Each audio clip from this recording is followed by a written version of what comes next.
Foundation Season 2 drops us 138 years after Season 1, and the galaxy already feels unstable.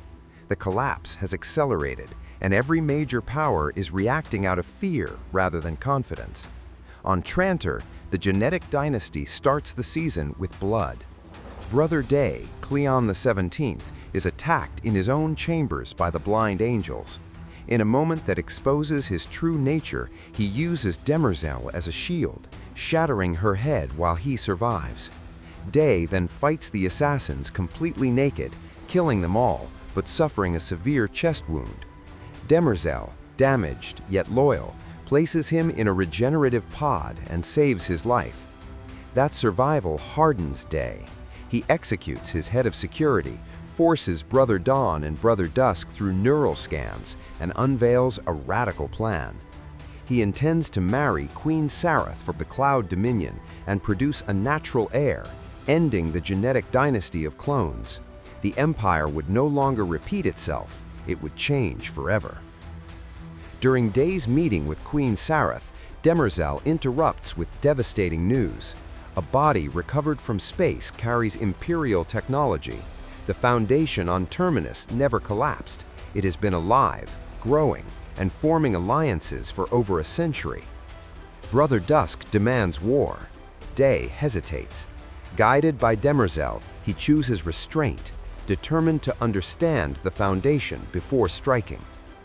On the drowned world of Synax, Gal Dornick awakens from cryosleep to find Salvor Hardin waiting for her. Salvor reveals she is Gal's biological daughter, conceived from a donated egg. The reunion is awkward, quiet, and heavy with lost years. Together, they are the last survivors of their world. They consult the Prime Radiant and find the plan in ruins. The future no longer leads to a shortened dark age. It predicts an endless cascade of crises, triggered after the first crisis went wrong. Their interference changed everything. As a massive storm approaches, Gal and Salvor dive into the ocean to recover Salvo's sunken ship, the Beggar's Lament. Sharing oxygen, they fight time and water to escape Synax. As the ship powers up, something else awakens. Inside the Prime Radiant, Hari Seldon has been trapped for 138 years, imprisoned by Gal. A strange consciousness guides him, appearing as Yana and Kale, claiming interest in humanity's destiny rather than its survival. With its help, Hari escapes the Radiant and manifests aboard Salvor's ship, confronting Gal in fury. A reckoning is coming. On Terminus, 173 years after its founding, the Vault activates for the first time in generations. Power across the city dies instantly. The Foundation's leaders understand the signal. The second crisis has begun. War with the Empire is inevitable, and Hari Seldon is about to speak.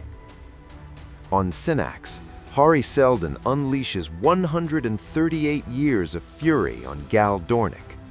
He tells her he was fully conscious the entire time she left him trapped inside the Prime Radiant, alone and unable to act. That imprisonment shattered his plan for the Second Foundation, the hidden safeguard meant to keep the First Foundation from turning into another empire. Hari clarifies the design. Terminus was never meant to know everything. The Second Foundation was supposed to exist in secrecy, correcting mistakes from the shadows. Without it, the future breaks. To see how badly it has broken, Gal forces herself into a near-death vision. She lands 150 years ahead in a ruined city, hunted by a psychic warlord known as the Mule. He senses her presence, mocks her origin in the past, and speaks a name she does not know, Hober Mallow. The vision ends with the worst truth of all. Salvor lies dead in that future. Gal returns with direction.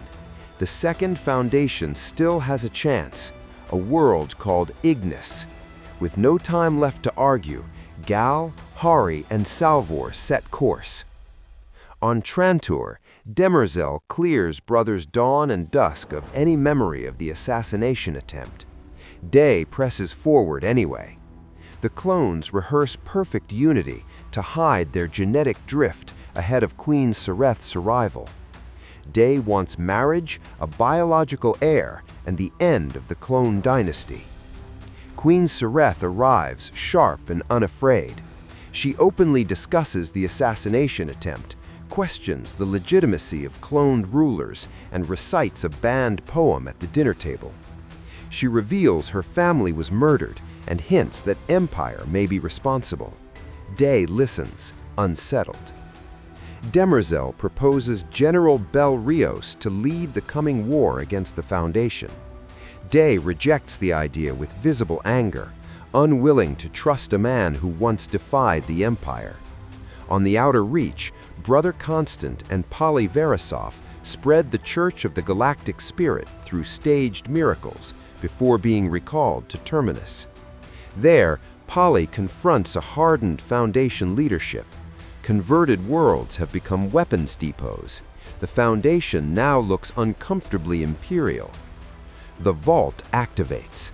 Warden Jaeger Font approaches it alone. A violent force seizes him, forces him to scream one name again and again, then annihilates him in a burst of light. The vault is left scorched with a message for the galaxy. Find Hober Mallow. While traveling toward Ignis, Hari Seldon abruptly diverts the ship to Ona's world, a dead mining planet. Still a digital projection, he claims the Prime Radiant ordered the detour. Gall follows him across the desert to a massive statue carved into a mountain, its arms stretched toward the sky. Inside, they find Kale, the mathematician Hari encountered inside the Prime Radiant, now physically present. She tells Gall to leave. The walls seal, and Hari's consciousness is transferred out of sight. 6 hours pass with no sign of him. Gall and Salvor decide to abandon the planet. As they lift off, ancient spider-like mining machines rise from the sand and attack. During the escape, sensors detect a new life form on the statue's hand. Gall descends and finds Hari Seldon alive, fully physical, and confused about his own rebirth. She rescues him as the machines close in. Kale disappears without explanation. On Corel, the name demanded by the vault finally appears. Hober Mallow, a smooth-talking con artist, uses a prototype castling device to swap places with the planet's ruler, Commodore Argo, while attempting to steal a priceless gem. He is caught and sentenced to a public execution on the Titan's prick. Foundation clerics Polly and Constant arrive too late to stop it. At the execution, Hober reveals a second castling device hidden in his mouth. He swaps places with Commodore Argo at the last second, humiliates him, and escapes aboard the cleric's ship, forcing them into flight together. Empire answers the Foundation threat by turning to a discarded weapon. Demerzel visits General Bel Rios at the Lepsis penal colony, where he was imprisoned for disobeying orders despite winning his battle. He refuses to serve until Demerzel reveals the truth. His husband, Glawen Kerr, is alive. Rios is brought to Trantor to meet Brother Day. He shows no fear, openly calling Day a bully.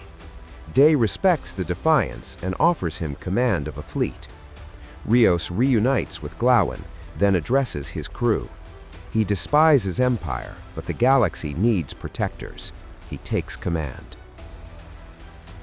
On Trantor, Queen Sareth continues her quiet investigation into her family's death. She takes Brother Dawn on a private walk through the palace gardens and gently asks whether he believes Brother Day caused the Zeppelin crash that killed her family. Dawn denies it, but Sareth shifts tactics, suggesting they would have ruled better together.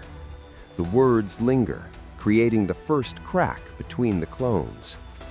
At the same time, Sareth's companion, Enjoiner Rue, reconnects with Brother Dusk. They once shared a relationship when he was Cleon the 16th, despite her memory supposedly being erased. Dusk eagerly shows her old recordings of their time together, unaware that nostalgia is being used against him.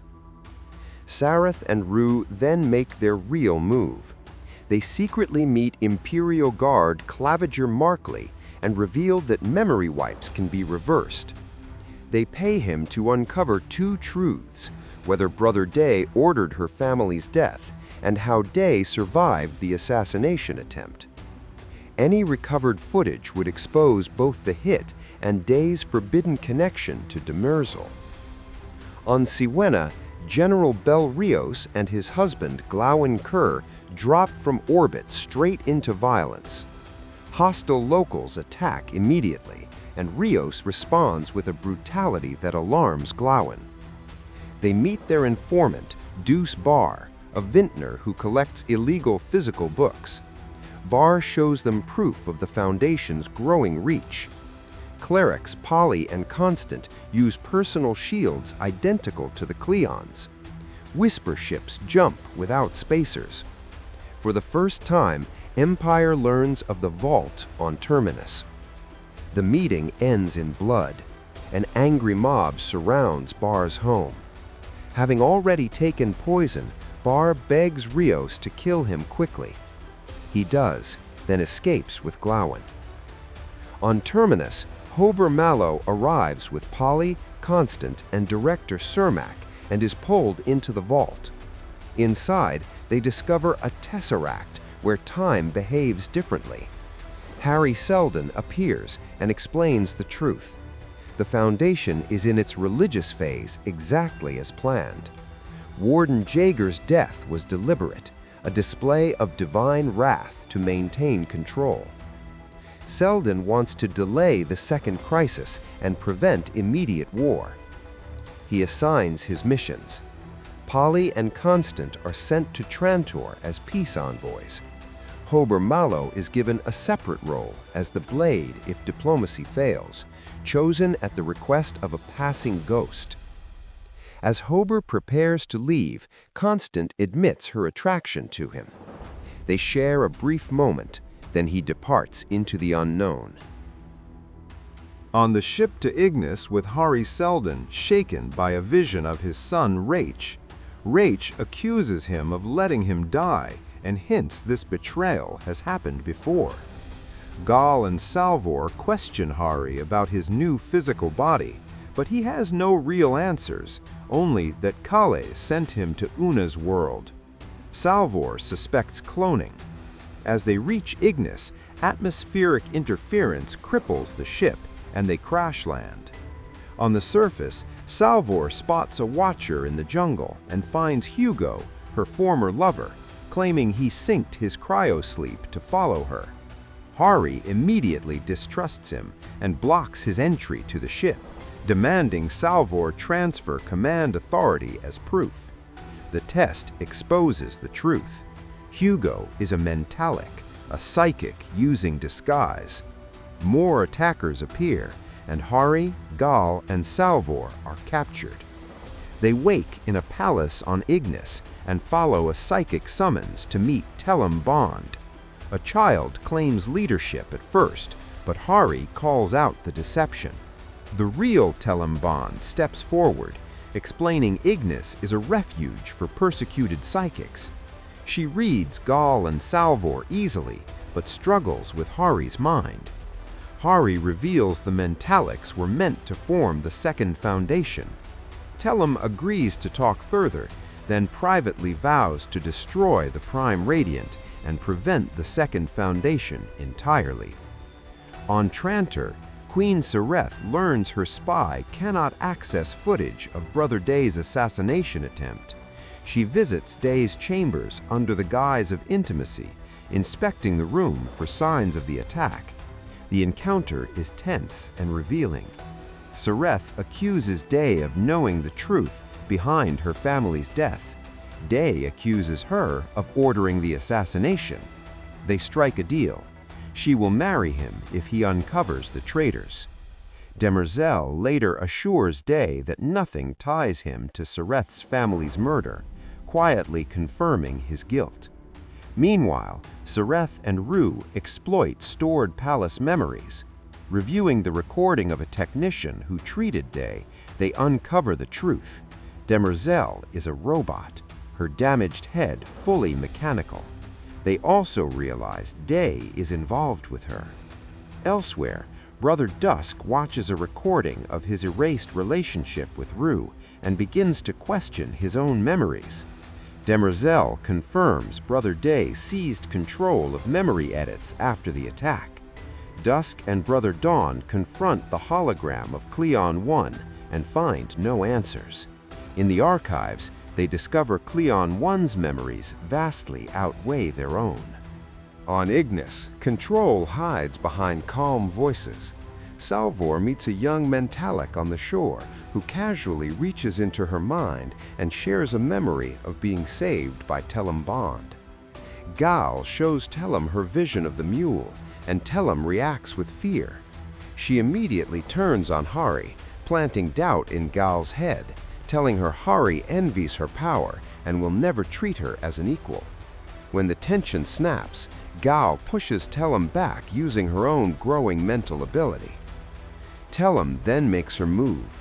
She offers Gal leadership of the Mentalics and the power to stop the mule, with one condition: Hari must be removed. Gal asks Hari to leave. Moments later, she and Salvor watch his ship fly away in anger. The scene is a lie. Tellum created the illusion. The real Hari is chained in a cove, abandoned as the tide rises, left to drown. On Trantor, spectacle replaces stability. Polly and Brother Constant arrive as Foundation missionaries. After a reckless night, Polly chooses sobriety, sensing the danger ahead.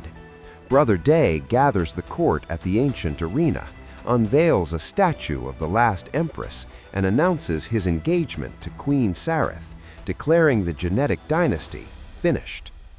Sareth seizes the moment, addressing the crowd directly. She says the throne serves the people, not the other way round. The court recoils. Day loses control. Soon after, Imperial guards arrest Polly and Constant, silencing the Foundation's peaceful mission. The past finally explains everything. A flashback shows Hari meeting Yana, the mathematician who becomes his partner and love. Together, they bring psychohistory to life, and Yana creates the first Prime Radiant. An Imperial agent, Dr. Taj, threatens their work and kills Yana during a confrontation.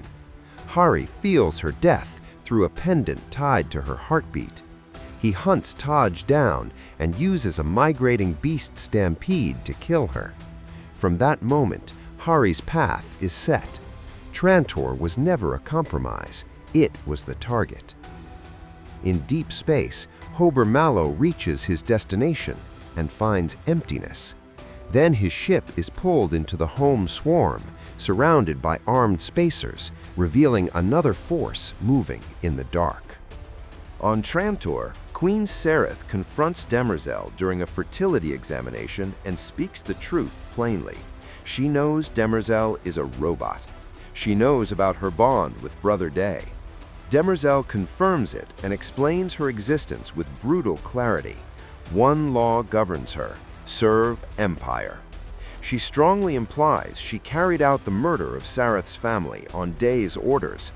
Sareth later meets Day in the gardens. The exchange stays calm, but the meaning cuts deep. She lets him know she understands who killed her family. Day realizes the lie is finished.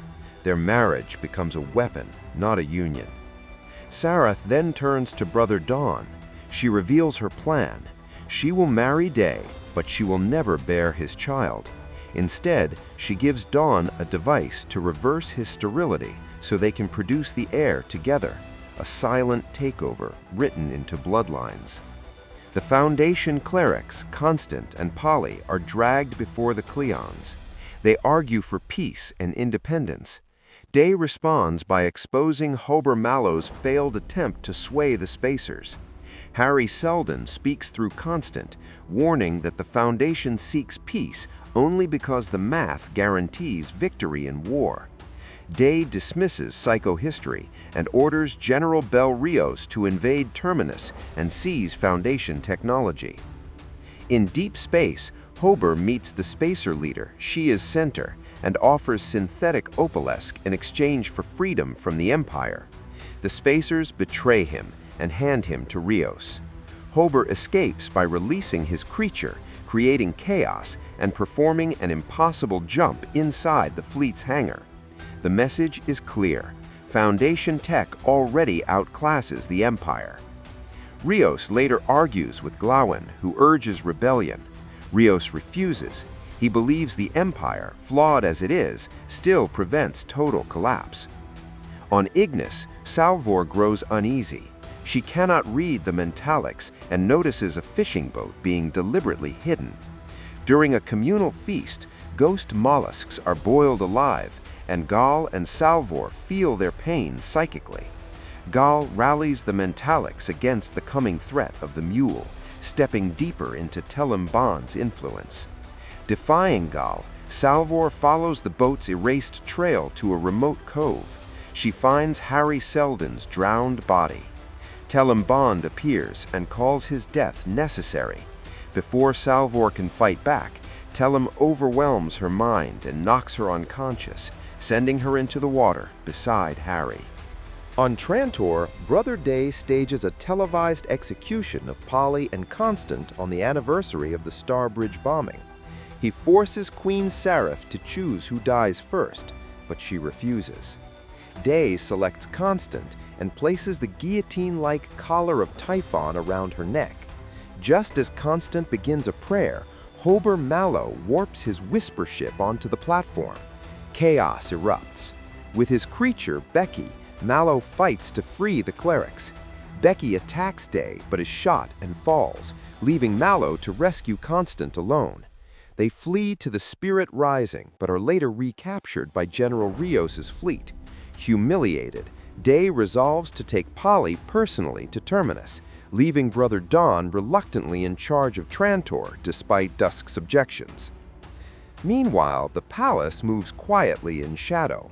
Brother Dusk discovers Enjoiner Rue snooping in Demerzel's quarters. She knows Demerzel is a robot, questioning her origins. Dusk realizes his mind has been programmed to repeat, Demerzel will always be here. With Day away, Sareth and Dawn enact their plan.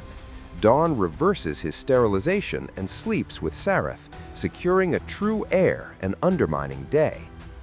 Dusk and Rue uncover a hidden chamber behind a mural depicting the Robot Wars. Inside, a hologram of Cleon I reveals the room's original purpose as a prison, and the truth hits. Demerzel is not a servant, but Cleon I's true heir, the eternal power behind the throne. On Ignis, betrayal festers. Gal confronts Telembond about Salvor's disappearance, only to realize the conversation is an illusion. She is trapped in a cave with her powers suppressed. Salvor, in a similar cell, remembers the Prime Radiant tucked in her jacket. She projects her consciousness to Vault Hari and communicates across space. Telem reveals her centuries-long secret. She survives by transferring her mind into younger hosts. Gal has been groomed as her next vessel. The ceremony begins. Salvor recalibrates the suppressor dishes, generating a sonic blast that destroys her cell's roof, buying herself freedom. On Terminus, the paradox of time comes to light. Salvor's interaction allows Vault Hari to confirm he is a copy, and that a second foundation must exist. Defying his caution, she tells him Hober Mallow will pierce the Empire's hide, knowledge pulled from Gal's vision. Tempted by the knowledge of the future, Vault Hari writes Hober Mallow on the vault's exterior, a message that set the galaxy's hunt for him in motion.